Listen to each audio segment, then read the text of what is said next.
bicameral, el mismo presupuesto, 0.45% del presupuesto nacional de la República. Y en tercer lugar, esos artículos que motivaron que el presidente se distanciara de su propuesta. Además, le hemos agregado algunos otros artículos que mejoran dentro del marco que ya se habían puesto de acuerdo. Todo esto es un punto que no va. De los puntos que sí van y que se han plasmado en 12 proyectos de ley, Así es. ¿cuál piensa usted que son los más importantes? No me conteste que todo es un todo compacto, por favor. ¿Cuáles son los más importantes? Siendo todo compacto no quiere decir que no sean algunos importantes. Uno de ellos, muy potente, es en realidad invitar a la gente que participe de aquellas decisiones que se siente distanciada. Por ejemplo, en la selección de candidaturas. En pocas palabras, lo que estamos planteando son elecciones internas abiertas a la ciudadanía, simultáneas porque se realizarán el mismo día, obligatorias porque es una responsabilidad también mayúscula, en donde todos los ciudadanos, como una suerte de primarias. Exactamente, estén afiliados o no, puedan votar, y en donde los partidos no solamente se refresquen, sino permitan abrir sus puertas allí donde claro que incluso sí. ahora no el se voto puede. Preferencial desaparece. Es que lo pasamos ahí viene justamente los vínculos de estar afuera, vale decir, en la elección general, adentro en estas elecciones internas, para que la gente pueda optar por las diferentes candidaturas, pero de manera individual, vale decir, no se presentan al interior de los partidos listas, para que al final, como ocurre en otros países, y de eso rescatamos y reconocemos también y observamos algunos problemas, al último se hacen listas únicas y la gente dice: voy a votar por una lista única. No, esto me obligan y encima vamos a votar sobre el Congreso, ¿no? Que pasa al quinto domingo después de la primera vuelta. Esto tiene dos elementos fundamentales. El primero de ellos, queremos una primera vuelta con una elección y una campaña solo de candidatos presidenciales. 5 domingos después, la elección del Parlamento, y si hay segunda vuelta, de manera consecutiva. Esto creo aclara mucho, permite una mejor observación, los mensajes mucho más claros. La gente debe estar concentrada en las propuestas nacionales que encabezan los presidentes de la República. Fernando Tuesta, muchas gracias por tu presencia acá. Y creo que valió la pena que se haya privado de playa durante el mes de enero y febrero para estos 12 proyectos de ley. Muchas gracias por su presencia. Hacemos una pausa, titulares de la hora, y regresamos a RPP, el medio más confiable del Perú. Jaime Chincha. Volvemos.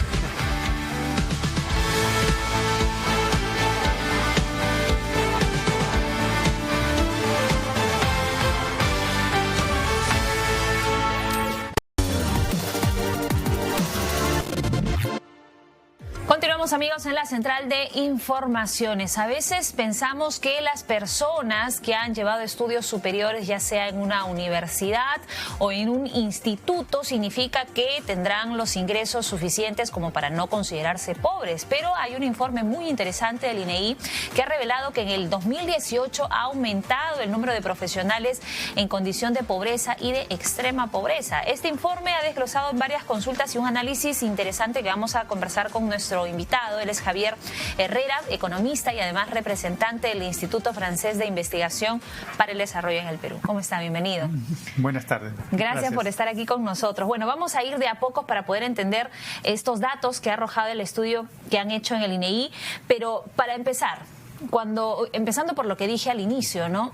A veces se cree que uno por tener estudios superiores no podría estar en condición de pobreza y menos extrema pobreza, pero vemos que lo que ha arrojado este análisis, pues sí, eso ocurre. ¿A qué nos estamos refiriendo exactamente? Bueno, creo que en primer lugar hay que guardar el sentido de las proporciones. Sigue siendo, en el caso del Perú, una proporción inmensamente mayoritaria dentro de la población pobre, aquellos que no tienen un nivel de estudios superiores, incluso aún estudios secundarios. La mayor parte de la población en situación de pobreza está en esa situación de déficit de capacidades educativas. Sin embargo, es cierto lo que usted dice, también hay casos importantes de población, en particular joven, con estudios superiores, pero que no logra insertarse en el mercado de trabajo en la profesión o en la calificación que le correspondería. Y esto se debe tanto al tema de oportunidades de trabajo, pero también creo que hay que mencionar el tema de la calidad de la educación superior en el Perú, que es muy heterogénea, ¿no? Entonces, esos serían más o menos los factores. Sí, en realidad lo que vemos es de que al mismo tiempo hay una sobreabundancia en algunas profesiones y por otro lado heterogeneidad, como decía, mala calidad en la enseñanza. Lo que hace es el mercado no reconoce en la práctica esos diplomas y por consiguiente recibe una remuneración inferior. Pero lo que hay que destacar también es de que a pesar de que la remuneración que reciban sea inferior a la que recibiría profesionales que ocupan el cargo que les corresponde, igual siguen siendo ingresos superiores a aquellos que no tienen ninguna calificación o estudios superiores. ¿Eso tiene que ver con la elección de la carrera profesional que quieran llevar? ¿Hay una mala elección, hay una mala orientación? Bueno, por un lado sí, efectivamente hay una concentración, digamos, de las orientaciones profesionales hacia ciertas carreras. Obviamente hay información y esa información debería ser utilizada, y el portal Ponte en Carrera, que incluso determina, digamos, los niveles de ingresos, en qué profesiones, e incluso sabemos en qué universidades se tiene o más o menos éxito en la inserción laboral. Entonces creo que esa información debe ser útil y utilizada por la población para aquellos que quieran decidir en qué carrera van a seguir, ¿no? Efectivamente. Bueno, muchísimas gracias por estar aquí con nosotros. Ha sido muy interesante poder analizar este informe del INEI. Hasta otra oportunidad. Gracias. Javier Herrera, economista y representante del Instituto Francés de Investigación para el Desarrollo en el Perú, estuvo con nosotros en la Central de Informaciones.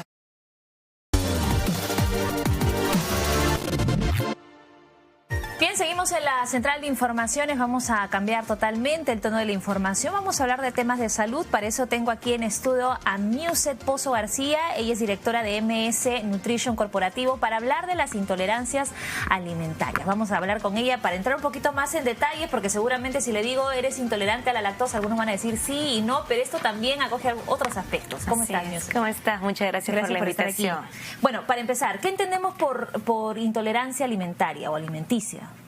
Sí, en realidad las intolerancias alimentarias es la poca capacidad de poder digerir algún compuesto de algún alimento. ¿Ya? Y esto básicamente va centrado al metabolismo, porque muchas veces lo confundimos con una alergia, y una alergia alimentaria es algo totalmente diferente. ¿Sí? Las intolerancias básicamente se tienen a algún compuesto del alimento que no podemos digerir adecuadamente. Pero eso, ¿cómo nos damos cuenta? Porque claro, como tú bien lo dices, a veces, no me ha ocurrido, pero he conocido de personas que han consumido algún producto que usualmente no consumen y lo relacionan justamente con una alergia. Pero ¿cómo detectarlo finalmente que es una intolerancia para no volver a pasar por el mismo cuadro? Porque los signos y los síntomas son parecidos. Son parecidos. En este caso, las alergias, como alergias, sí se determinan con un análisis que puedan hacer mucho más específico, porque esta es la más perjudicial. Es que si nosotros consumimos algún alimento del cual somos alergénicos a ello, podría ocasionar hasta la muerte. Cosa que todo lo contrario con una intolerancia. Una intolerancia, cuando yo consumo un alimento, puede, por ejemplo, que se me distienda el estómago, que me genere náuseas, que me genere mucha flatulencia, ¿ok? Pero, por ejemplo, no me va a pasar lo que me falta el aire para respirar. Cosa que en una alergia sí. Perdón, en una intolerancia no nos va a faltar el aire para respirar. Pero en una alergia alimentaria sí. Y en vamos a separarlo entonces. En la intolerancia, ¿cuáles son los síntomas? Sí. En la intolerancia los síntomas más prácticos son distensión en el estómago, náuseas, vómitos, diarreas y flatulencia. Son lo más común. Cosa que también podría pasar en una alergia, pero en una alergia vemos muchos signos en nuestra piel y además que no podemos respirar, nos falta el aire. Siempre para descartar hay que hacerse un chequeo, ¿no? Así es, siempre hay que tratar de hacernos un chequeo para descartar una intolerancia.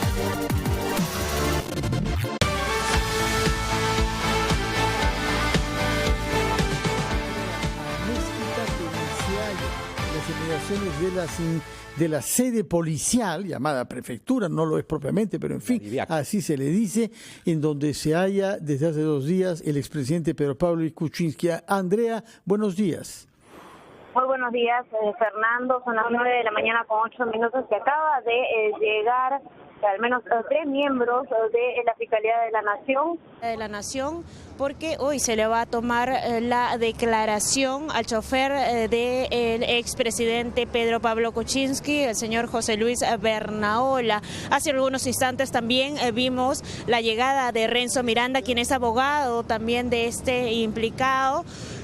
Los miembros de la Fiscalía en estos momentos están ingresando a la sede de la División de Alta Complejidad de la Policía Nacional DIVIAC, donde se encuentra el chofer de Pedro Pablo Kuczynski, cumpliendo su segundo día de detención preliminar.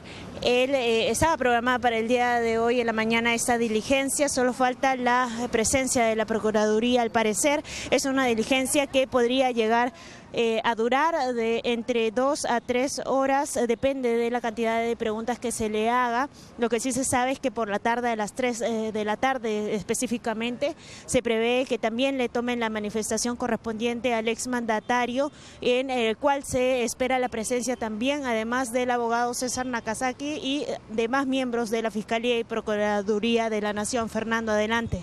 Muchas gracias, Andrea. Son las 9:09, vamos a pasar a hablar sobre el ahorro y el crédito de los peruanos a través de las cajas municipales. Hay 5 cajas que son las más grandes, 2 de ellas piuranas, además de la de Trujillo, Huancayo y Cusco, me parece, si estoy bien informado. Estamos con el señor Joel Cianca Ramírez, presidente de la Caja Municipal de Sullana, en Piura, que ha sido además dirigente del gremio de las cajas municipales en el Perú y también responsabilidades internacionales.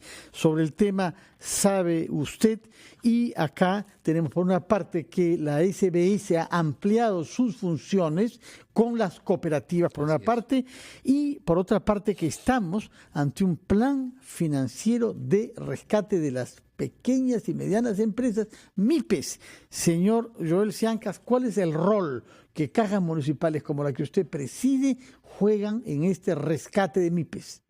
Bueno, de principio el rol de las cajas municipales es llegar a los sectores menos favorecidos de la población, facilitarles, generarles una palanca para apoyar su desarrollo, desde el nivel de subsistencia hasta el nivel de crecimiento de las micro y pequeñas empresas. Bueno, sucedió en el 2017, como sucedió también en el año 1998, un niño catastrófico. Durante el año 1998 se dieron una serie de dispositivos, muy rápidamente se actuó y se suavizó el efecto del fenómeno del Niño. El año 2017 se generó una norma que se denominó fortalecimiento productivo, que nació muerta porque se le puso un régimen al costado, el régimen MIPE. Al damnificado, al afectado, al que ha cumplido entre 3 y 7 años, porque eso es lo que hemos visto en las estadísticas, que cumplían muy bien la performance de pagar sus créditos, se vieron afectados. Entonces esas familias quedaron en dificultad porque al tener colapso en sus negocios y al no poder devolver sus créditos, caían en una situación de dificultad, de pobreza y no poder asumir además un nuevo crédito que se lo saca adelante. Ahora, pero hay ya este plan de rescate financiero. ¿Están de acuerdo con este plan? ¿Cuáles son los alcances de este plan? Lo vemos bastante bueno. O sea, la reacción ha sido un poco tardía. Después de 2 años se ha dado un dispositivo legal. Ha sido bastante lento. Mire usted nomás anoche el presidente Vizcarra reconociendo que sí, en efecto, se han demorado y han hecho cambios a la autoridad de la reconstrucción. Es decir, hay una lentitud que también se refleja en el sector el lado financiero, claro, y las familias afectadas. Las familias afectadas han caído una buena cantidad en el agiotismo. Y eso vemos también dineros que no sabemos de dónde provienen. Entonces, es un tema que hay que trabajar. Ahora, qué bueno. Lavado de activos, definitivo. Entonces, delincuencia además, ¿no? Porque a la hora de cobrar, esa gente no cobra con la forma correcta, sistémica de que nos manda la ley, sino de otra forma, de manera, ¿no? Pero si es tan claro el plan que usted sostiene, debe ser respaldado, el de rescate de las MIPES, ¿por qué se opuso el presidente de la República? Mire, en principio fue a través del MEF, no del mismo presidente, pero no olvidemos que al presidente le pone las cosas, porque no había mirado la historia.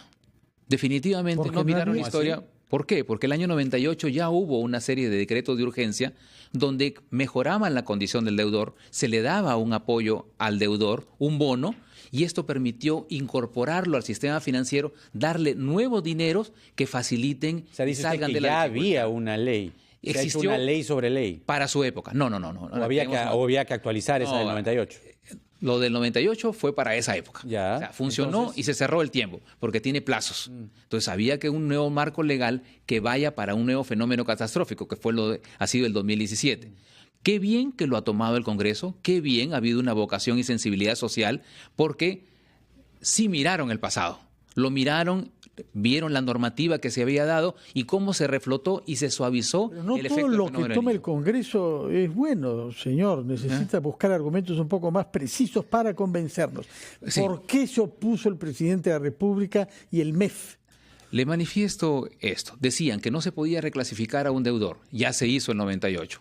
Que no había una norma para que a SUNAT le pudiera facilitar a las personas. Ya se ha hecho antes. Si no miramos la historia y no reflejamos, copiamos las buenas prácticas que se hicieron en un momento, simplemente... Pero yo tengo la sensación de que está escamoteando usted el argumento dado por el Ejecutivo. Primero dijo que era ligereza por no haber leído la norma. Sí. Ahora nos dice que no conocían precedentes. El señor Oliva, tendrá muchos defectos, pero riguroso es. Cuando él se opone a normas de este tipo para rescatar a empresas, es que sabe lo que hace, ¿no? ¿Cuál es la condición? Que aparentemente podría ser algo muy amplio también. Se nota el efecto. Cualquiera lo podría ver así, cuando no. Esto es algo muy acotado para empresas que tienen dificultad en una zona afectada y con identificados plenamente. O sea, no podemos hablar, porque siempre se habla de condonaciones, subsidios, ese tipo de cosas a las que nos oponemos abiertamente. Entonces, esos son los fundamentos que se dieron en el tema y no hubo más. Se organizó un foro en el mismo Congreso donde estuvo presente la gente del Ministerio de Economía y Finanzas. Cuando se le expusieron los argumentos que ya se habían utilizado en otras épocas y había salido correctamente ese tema y había ayudado a muchas personas, no supieron qué responder porque no hubo dúplica en el tema. Pero sin embargo salió así la observación y ahora el Congreso insiste porque saben que está muy focalizado el tema a personas que han sido muy cumplidas durante esos años 2017 y sin embargo no se les da una oportunidad porque no hay una norma en especial. ¿Qué pasa si una persona ya su crédito se deteriora? Se provisiona, se pasa a pérdida, pero no tiene la posibilidad de darle un crédito adicional. Entonces, hoy sí tiene la posibilidad de que le podamos dar a las entidades financieras un crédito y sacarlo adelante. Bueno. La deuda que tienen, refinanciarla, reestructurarla. Ojalá que veamos el vigor de esas empresas rescatadas por esta ley aprobada en el Congreso por insistencia, pese a la objeción del Ejecutivo. Muchísimas gracias por su presencia. Usted, muy amable. Además, la enorme capa que comprende, interesante. La verdad. Sí, es una capa impresionante. Son más de 100.000 las empresas afectadas y en nuestro caso son más de 17.000 familias. O sea, el impacto va a ser muy bueno. Joel Cianca Ramírez, presidente de la Caja Municipal de Sullana, muchas gracias por su presencia y por ilustrarnos sobre este tema que si no puede parecer un poco técnico. Muchas gracias y buenos días. 9:16, hacemos una breve pausa y regresamos a ampliación de noticias.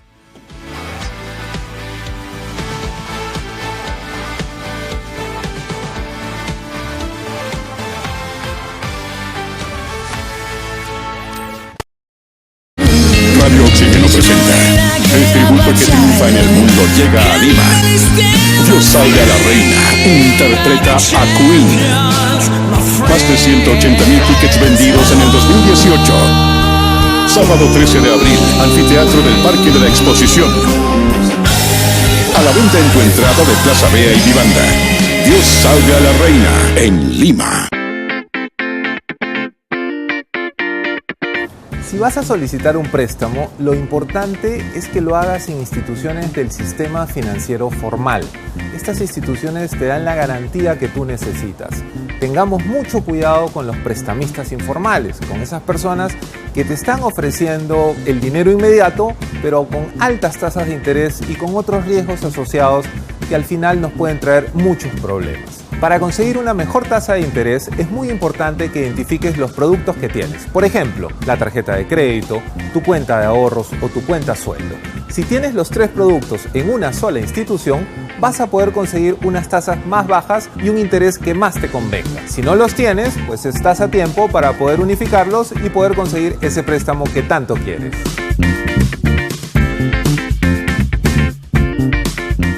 ¿Sabes cuál es la película más taquillera? ¿Qué obras de teatro están en tarima? ¿Los museos que puedes visitar? Eso y mucho más en Primera Fila. Películas en cartelera, canciones del momento, exposiciones de arte, funciones de teatro. Con nosotros siempre estarás en Primera Fila, de lunes a viernes a la 1:30 de la tarde por RPP Televisión.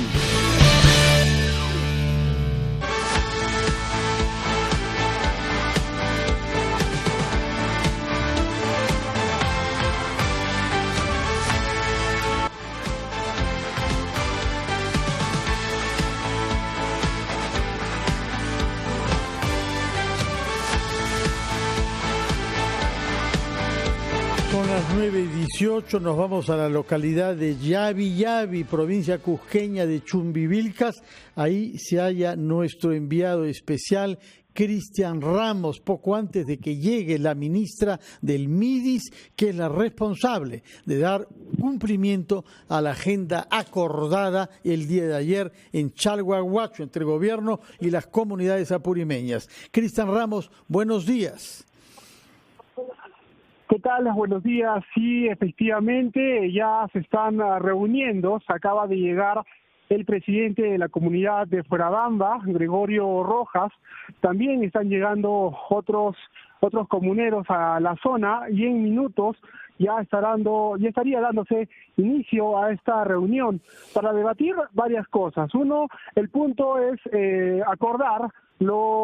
resaltar o corroborar lo acordado en la ciudad de Lima. Ellos van a debatir estos puntos acordados en la ciudad de Lima y de acuerdo a ello van a quedar con la asamblea. Gregorio Rojas ha indicado eso, si liberan la vía totalmente o no. Pero por el momento están transitando normal los vehículos de la minera Las Bambas, tanto los que llevan minerales y también combustible. Entonces, en horas de la tarde aproximadamente, esta reunión va a demorar 2 horas, ya se va a saber con totalidad si esta vía va a ser liberada totalmente o puede ser también tomada por los comuneros. Vamos a esperar la respuesta de ellos. Información que tenemos de Cristian, es importante lo que nos acabas de decir porque ni la propia ministra del MIDIS lo pudo confirmar esta mañana. Tú puedes entonces a las 9:20 informarle al Perú que ya los camiones con mineral de la mina Las Bambas están saliendo de la mina rumbo a Matarani, es decir, ¿ya el traslado de mineral se está desarrollando con normalidad?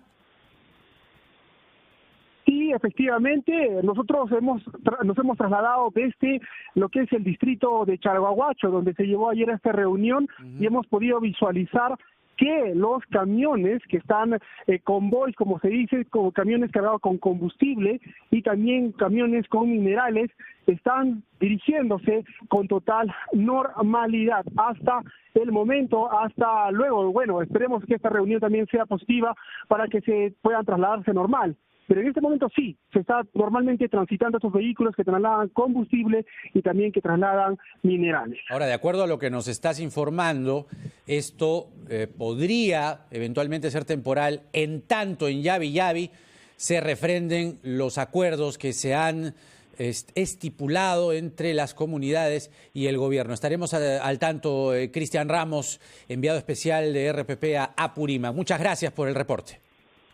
Son las 9:21. Recibimos ahora al decano del Colegio Químico Farmacéutico de Lima, señor Javier Llamosa. Buenos días, señor decano. Buenos días. Bueno, ustedes al menos tienen el mérito de ser claros, simples y directos, puesto que afirman que la DIGEMIT, es decir, el Ministerio de Salud, se ha puesto al servicio de intereses privados empresariales. Esto por la simplificación que se ha querido hacer para el ingreso al mercado peruano de medicamentos, prescindiendo de los plazos y del rol que ustedes jugaban ahí. Explíquenos por qué acusa de eso a nuestro Ministerio de Salud. Buenos días. Bueno, el Colegio Químico Farmacéutico del Perú y todos los colegios departamentales han sacado un comunicado por las declaraciones desafortunadas de la ministra, donde afirmaba pues que el registro sanitario es una autorización para que el producto pueda comercializarse en el mercado y tiene que asegurarse la calidad, seguridad y eficacia de los productos. Esto normalmente en el Perú dura entre 90, 60, 90 y 120 días, y para biológico, que son productos complejos, puede 6 meses. Pero está durando 5 años. Está durando 5 años en algunos productos, que es cierto que el Ministerio de Salud sí debe responder por qué está demorándose, pero lo que no podemos hacer es que esto se entregue en 48 horas. No, claro, sí, pero tampoco en 5 años. Por eso, a ver, tenemos productos biotecnológicos que están demorándose más de lo debido. Mucho más. Mucho más. Ojo que los productos biotecnológicos son nuevos en el mercado latinoamericano. En Europa tardó también estos tiempos cuando se implementó en principio. Hoy día tenemos más de 10 años, ya es más rápido. En América Latina estos reglamentos son nuevos. Definitivamente tiene que normalizarse y mejorarse los criterios de evaluación. Y sobre esto, DIGEMI tiene que responder por qué está demorándose en productos biológicos. En productos de síntesis química sí se cumplen los plazos. En productos dietéticos... ¿Cuáles son esos plazos que a usted le parecen los correctos? En el reglamento habla. Para productos de síntesis químicas habla de 60 días, 90 días y 120 días, dependiendo del tipo de medicamento. Para biológicos son 6 meses. Y esos 6 meses se está transformando en 1 año, 2 años y 3 años de esos biológicos, de estos productos complejos. Pero ¿no estará confundiendo usted lo que dijo la ministra respecto de plazos? Porque ella parecía referirse a los productos aprobados, que no haya más trámites burocráticos para que puedan ser usados por pacientes de los cuales puede depender la vida tener acceso a esos medicamentos. Es diferente que la aprobación y la aceptación de las patentes. La ministra, que usted considera que hizo declaraciones desafortunadas, no pretendía que en 48 horas se haga toda la verificación científica. Fue una declaración que hizo acá en RPP. Fue una declaración que tenemos la grabación y hablaba de que se autoricen los productos en 48 horas. Esto sí nos alarma al Colegio Químico Farmacéutico. Ya sucedió en los 90. En los 90 se autorizaba en 7 días y el mercado de medicamentos que tenía era desastroso. La ley 29459 mejoró los estándares a niveles internacionales y hoy es lo que tenemos. No tiene que ver nada esto con las patentes, no tiene nada que ver esto con el acceso, ¿no? Tenemos 15.000 medicamentos en el mercado nacional. Tenemos 740 que son esenciales y que el Estado los compra. Algunos en monopolio, como el caso de Trastuzumab, que nos cuesta 5.500 y está solo en el mercado. Y tenemos como 4 moléculas en el mundo que no ingresan al mercado local. Bueno, y que están permítanos, por favor, tomar contacto con el señor Omar Neira, presidente de Comsalud, el gremio de los empresarios de salud de la Cámara de Comercio. Señor Neira, no sé si ha escuchado usted al señor decano químico farmacéutico.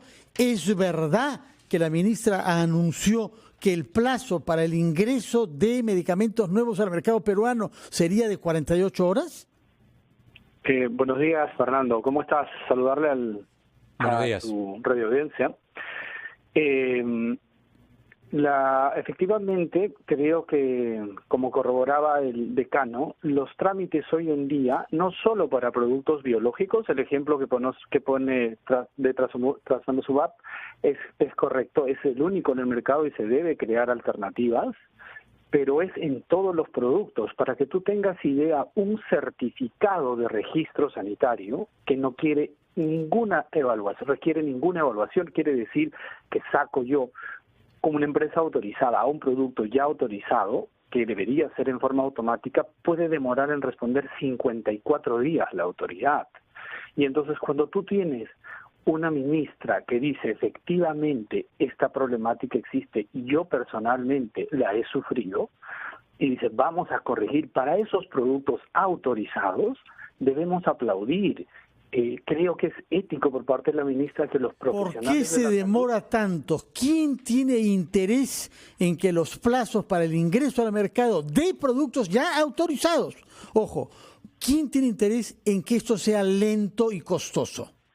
Bueno, eso es algo que se tiene que responder en una evaluación, pero claro, si hay alguien que quiere que permanezca este statu quo de barrera burocrática, de tardanza de emisión, creo que podría responder por qué es que no se quieren los cambios. Pero sea un poco más claro, es decir, acá está el señor decano del Colegio Químico Farmacéutico, lo está escuchando, y evidentemente a mayor oferta de medicamentos, la gente tiene posibilidad de poder escoger incluso a un precio menor. Y si acá estamos en un cuello de botella en el que hay gente que termina favoreciéndose a costa de la salud de la gente, hay que ponerlos en vitrina y hay que denunciarlos.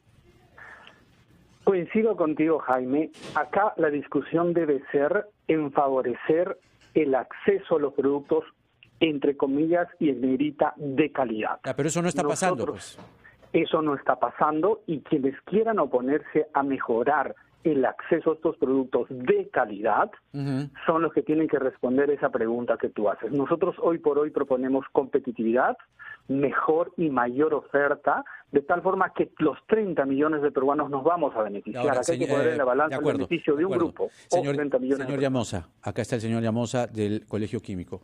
¿Usted quiere que el status quo, como se está señalando en este momento se mantenga? Definitivamente que no. Necesitamos un mercado competitivo, necesitamos un mercado con competencia. La competencia es la mejor forma de reducir el precio y que los ciudadanos tengan alternativas de elegir en el mercado privado. Y en el mercado público, cuando más competidores tenemos, pues habrá mejores precios y mejor posibilidad de coberturar a Pero todos por los eso usted, digamos, cuando se le pregunta sobre por qué demora 5 años un permiso, evidentemente eso tiene que cambiar, pues. Definitivamente. Tiene que cumplirse los plazos de ley. Está en el reglamento. Y eso no está sucediendo. Y sobre eso tiene que responder el Ministerio de Salud, que aún se ha quedado en silencio y es que es necesario que responda. Ahora bien, sobre el Ministerio de Salud que usted menciona, lo que ha dicho el señor Neira sobre las palabras que pronunció aquí en RPP la señora ministra de Salud, no es que es 48 horas para aprobar medicamentos, sino que para que los medicamentos aprobados puedan entrar al mercado y la gente pueda comprarlos. Me parece que hay un error en su interpretación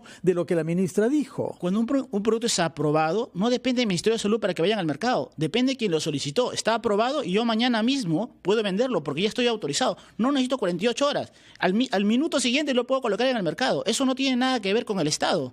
Pero usted sigue atribuyéndole a la ministra haber dicho que había que aprobar medicamentos en 48 horas. ¿Eso es lo que entendió usted? A ver, eso es lo que entendimos todos, es lo que entendió el Colegio Químico Farmacéutico y por ello este pronunciamiento, porque nos alarma, porque esta situación... Pero por supuesto que es alarmante creer que alguien puede aprobar y hacer test y verificaciones de un medicamento en 48 horas, pero no es lo que hemos entendido acá. Ya, a ver, nosotros tenemos la grabación y hemos entendido eso y nos alarma. Y es por eso que hemos sacado este comunicado. Ya sucedía en el año 2000, en los años 90 pasó lo mismo. Ahora, tenemos que priorizar los registros. Años 90, fujimorismo, está repitiendo mucho esto usted.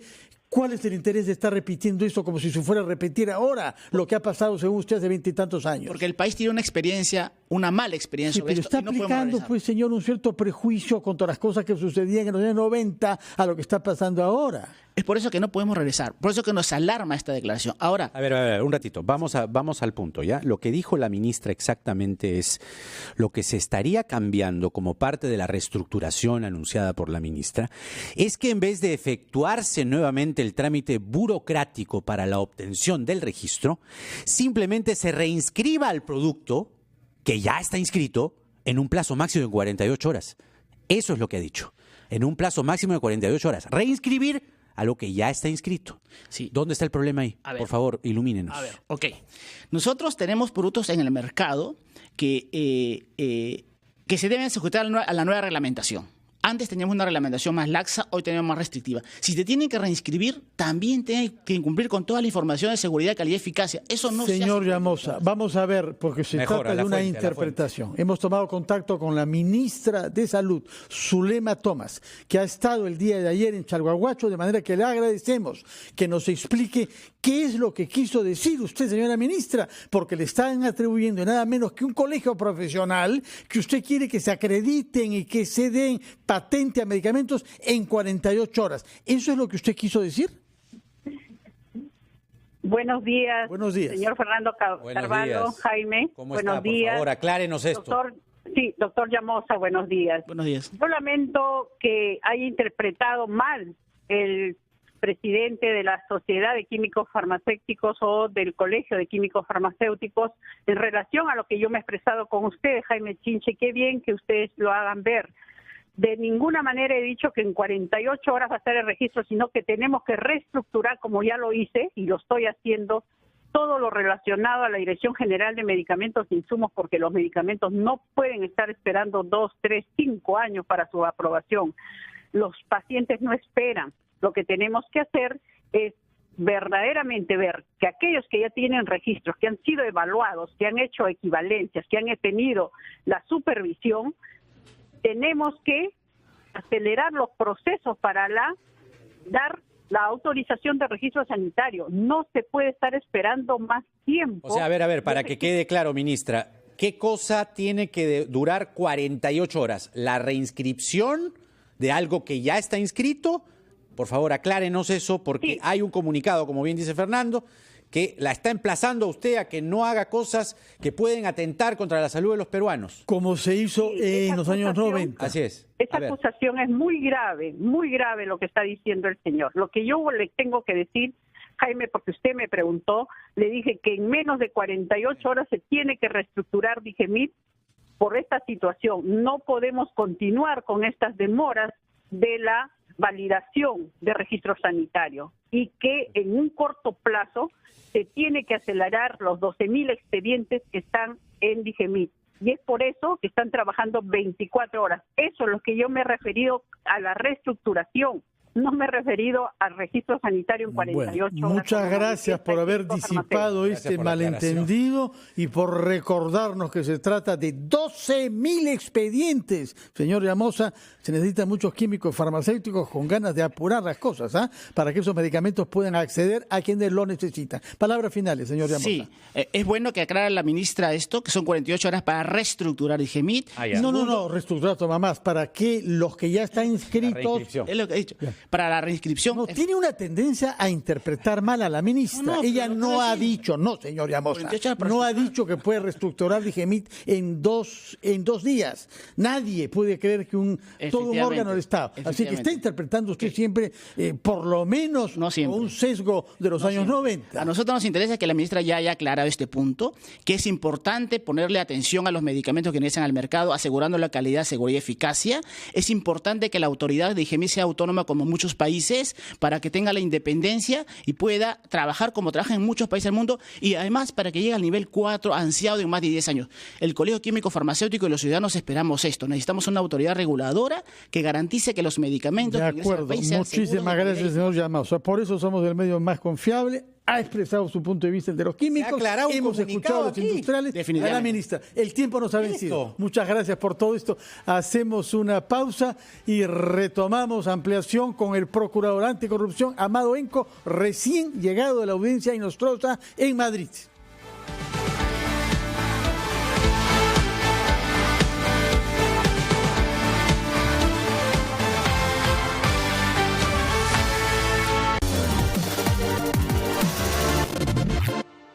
Son una de las motivaciones para otorgarle esta libertad provisional. ¿Cómo se entiende eso? Bueno, es que el riesgo de fuga disminuido está amarrado a que hay arraigo en España. Vive su esposa y vive su hija. Entonces, el criterio del juzgador es que no existen elementos de juicio que sostengan que el señor Inostroza vaya a fugar. Entonces, eso es independiente de la naturaleza y del objeto por el cual el Perú ha pedido su extradición.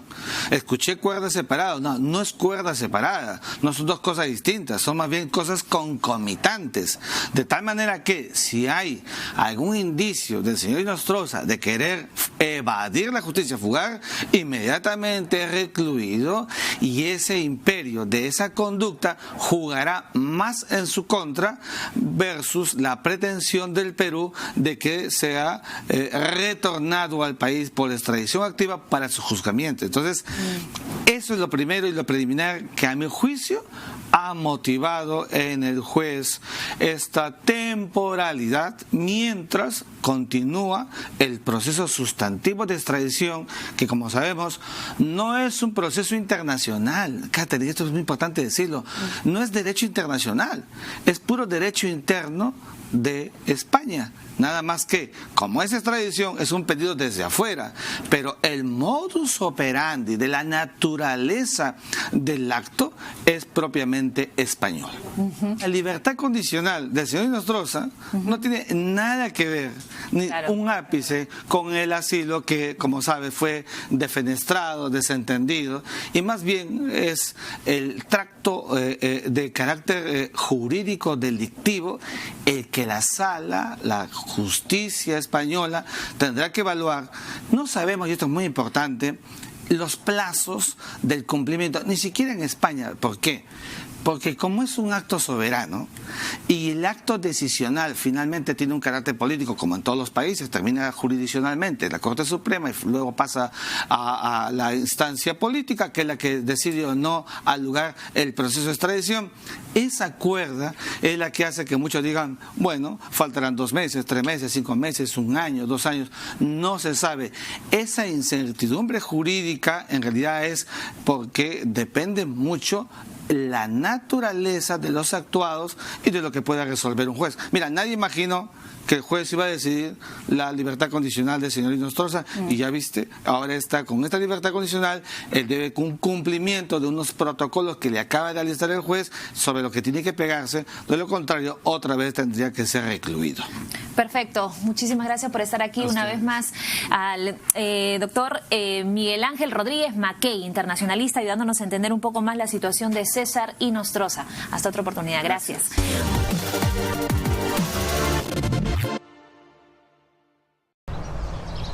Radio Oxígeno.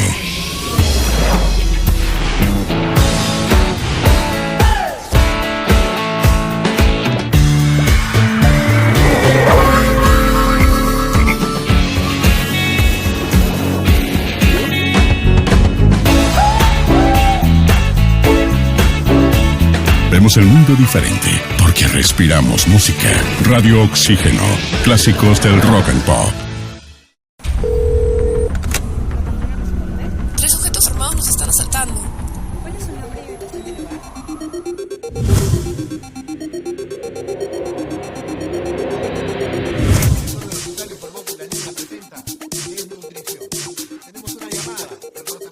Cuando estés lejos de sentirte seguro, contacta al Rotafono, la línea de ayuda más efectiva.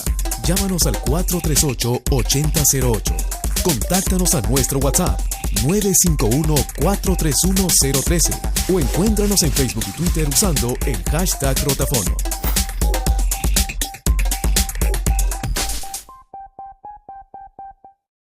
Ahora en RPP Player. Entra a rpp.p, busca mi novela favorita, dale clic y listo. 15 obras de la literatura clásica con los comentarios del premio Nobel Mario Vargas Llosa. Mi novela favorita. RPP Player. Pon el tiempo en tus manos.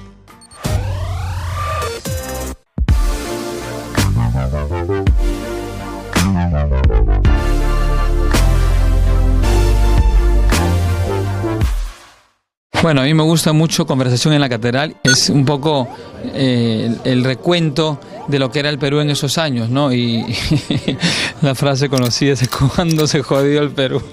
Y realmente recomiendo a todos los jóvenes que lo lean, porque es un clásico y aprendes mucho además sobre el Perú.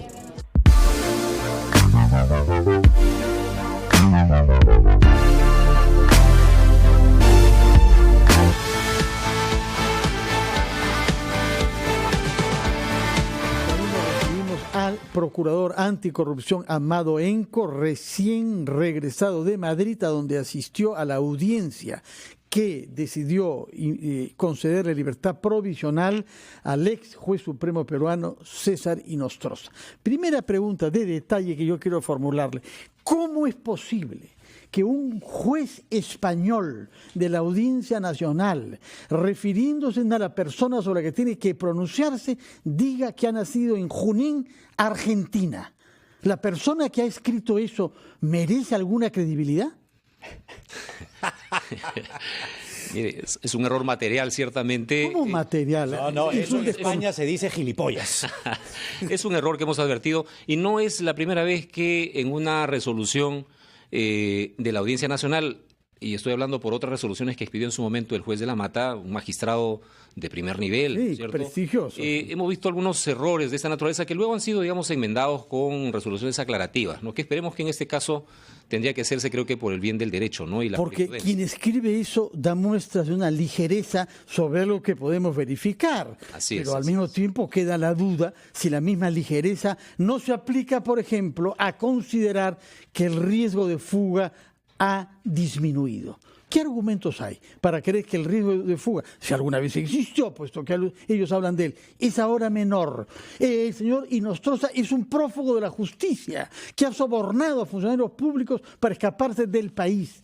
¿No bastaría eso como para tener dudas sobre su comportamiento futuro? Nosotros mantenemos una posición crítica respecto a lo resuelto por la sección primera en lo penal de la Audiencia Nacional, porque así como en su momento el juez de la Mata y la misma sección primera en lo penal se pronunciaron por la procedencia y mantener en prisión preventiva a Inostroza con suficiente argumentación, pensamos que lo mismo debió haber ocurrido al expedir esta resolución. Advertimos que hay una carencia de motivación. Se dice sencillamente que estos riesgos de la fuga habrían disminuido, pero no se dice por qué.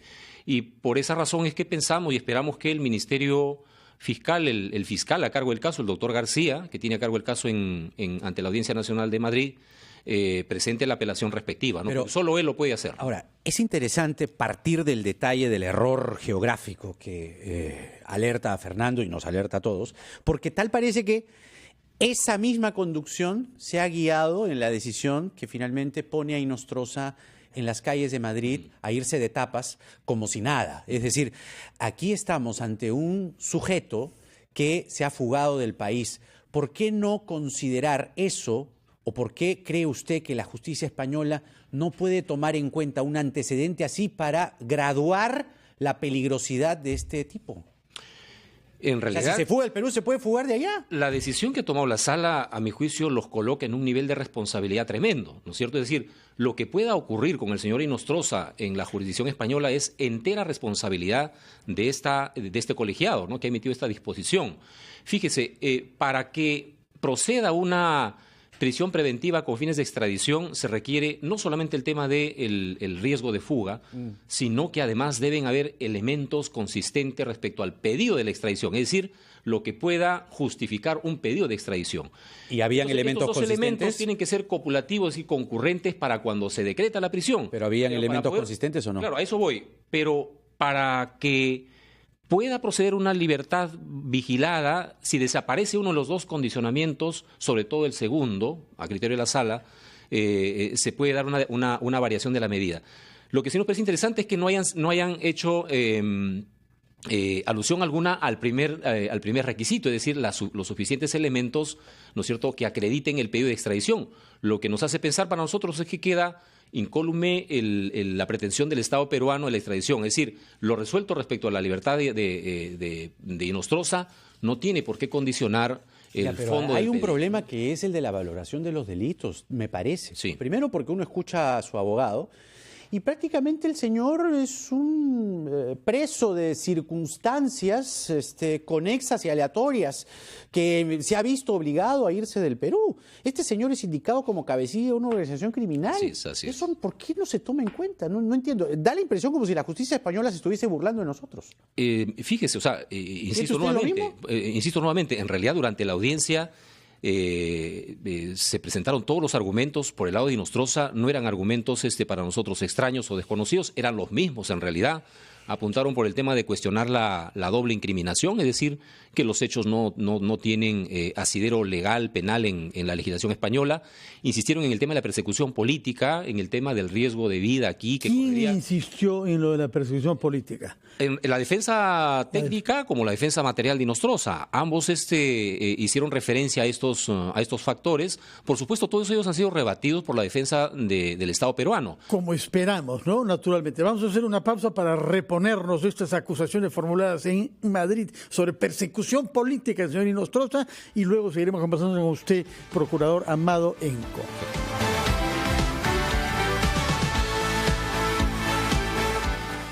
Caja Huancayo te da la hora. 9. 3 sujetos armados nos están asaltando. ¿Cuál es su nombre?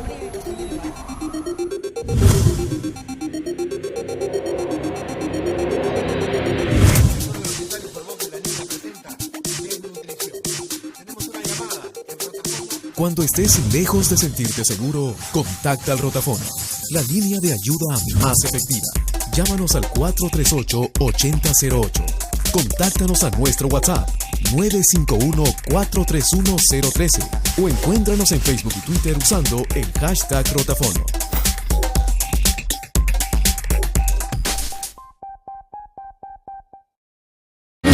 Radio Oxígeno presenta el tributo que triunfa en el mundo llega a Lima.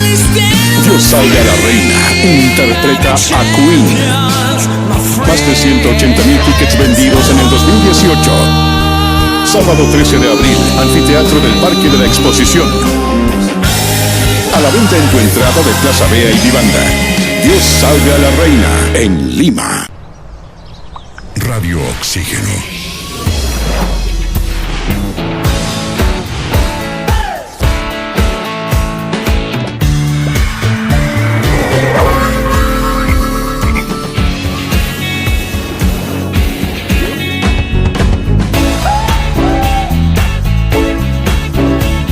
Vemos el mundo diferente porque respiramos música. Radio Oxígeno, clásicos del rock and pop. ¿Sabes cuál es la película más taquillera? ¿Qué obras de teatro están en tarima? ¿Los museos que puedes visitar? Eso y mucho más en Primera Fila. Películas en cartelera, canciones del momento, exposiciones de arte, funciones de teatro. Con nosotros siempre estarás en Primera Fila, de lunes a viernes a la 1:30 de la tarde por RPP Televisión.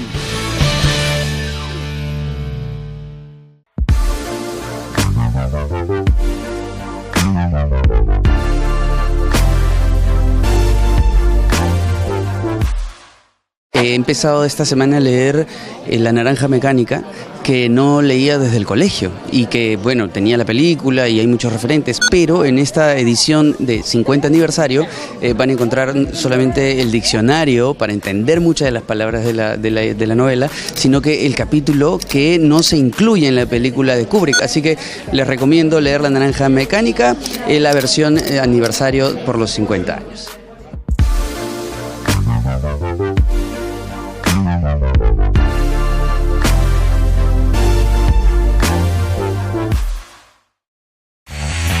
Mantente conectado a la información. rpp.p. En todo momento y en todo lugar, desde todos los medios smart digitales. rpp.p. Las noticias del Perú y el mundo al instante.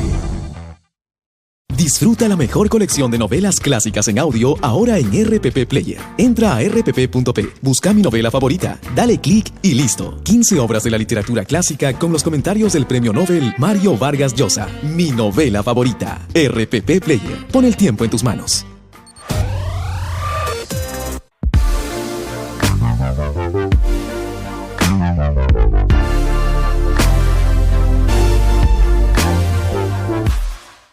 Tengo muchísimos libros y sobre todo ahora leo muchos libros de autoayuda, de cosas que me hacen sentir muy bien. Pero recuerdo uno que me marcó la vida, que es Mi planta naranja lima, de José Mauro Vasconcelos. Yo tenía unos 12 años, estaba en el colegio y realmente hay un personaje en el libro que se llama Portuga y había una relación de este niño con Portuga muy linda, de amistad, muy linda. Y eso me marcó y se los recomiendo. Si en algún momento pueden leer Mi planta naranja lima, de José Mauro Vasconcelos, anótalo.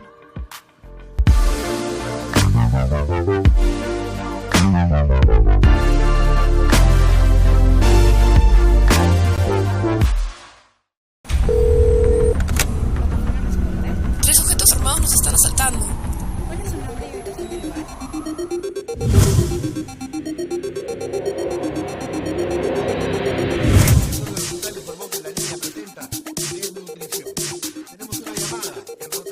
Cuando estés lejos de sentirte seguro, contacta al Rotafono, la línea de ayuda más efectiva.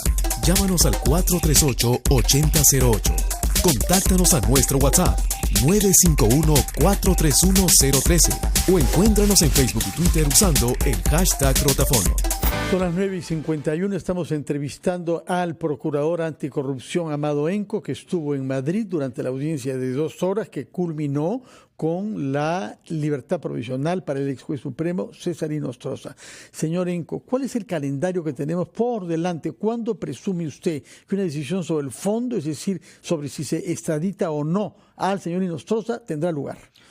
Fíjese, de acuerdo a la ley de extradición pasiva de España, son 3 días para emitir la resolución contados desde realizada la vista.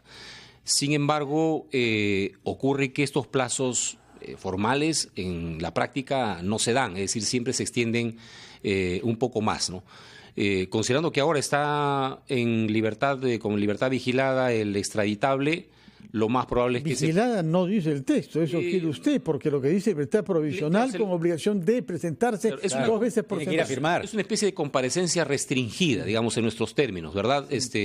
tiene algunas reglas de conducta de asistir 2 veces por semana, sí, de fijar un domicilio en el que va a tener que... ¿no? Creo que es la casa de su hija, ha tenido que entregar el pasaporte, sí, tiene prohibiciones de ausentarse. El pasaporte importa poco porque los dos únicos países que tienen frontera con España se entra sin pasaporte. No, Portugal y Francia. El riesgo de fuga está latente, insisto nuevamente, con esta decisión la sala en lo penal creo que se ha generado una tremenda responsabilidad. Ahora la pregunta es ¿cuándo se resuelve la extradición? Porque usted nos estaba explicando en la pausa que cuando, por lo menos en España, cuando está preso, en el caso de Inostroza, la cosa ha avanzado rápido. Así es. Ahora que está libre, más bien se relaja. Es una cosa totalmente contradictoria a lo que pasa en el Perú, ¿no? Acá en el Perú, más bien estás preso, pues que te hundas en la cárcel y te pudres y pasa el tiempo, ¿no? O sea, a ver, ¿qué cambia con Inostroza libre y cuándo se resuelve la extradición? Sí, puede cambiar en realidad, ¿no? De hecho, en el Perú las normas también prevén que cuando hay reo en cárcel, y eso está en las normas, se tienen que priorizar ciertas diligencias, ¿no? En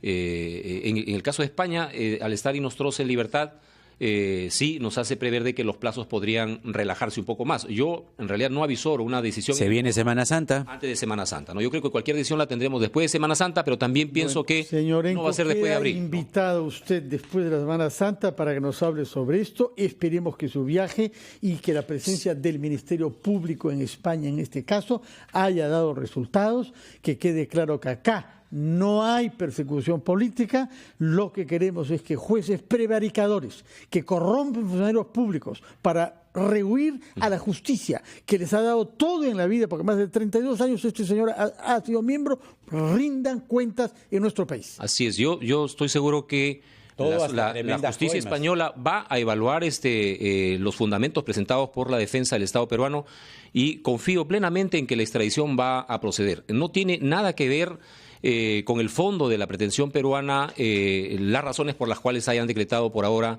la libertad de César Inostroza. Así que hay que esperar con prudencia el resultado final y hay mucho camino todavía por recorrer. Esto va a pasar definitivamente a una segunda instancia, al Pleno de la Audiencia Nacional. Cualquiera de las partes vamos a tener que impugnar, cualquiera sea el resultado.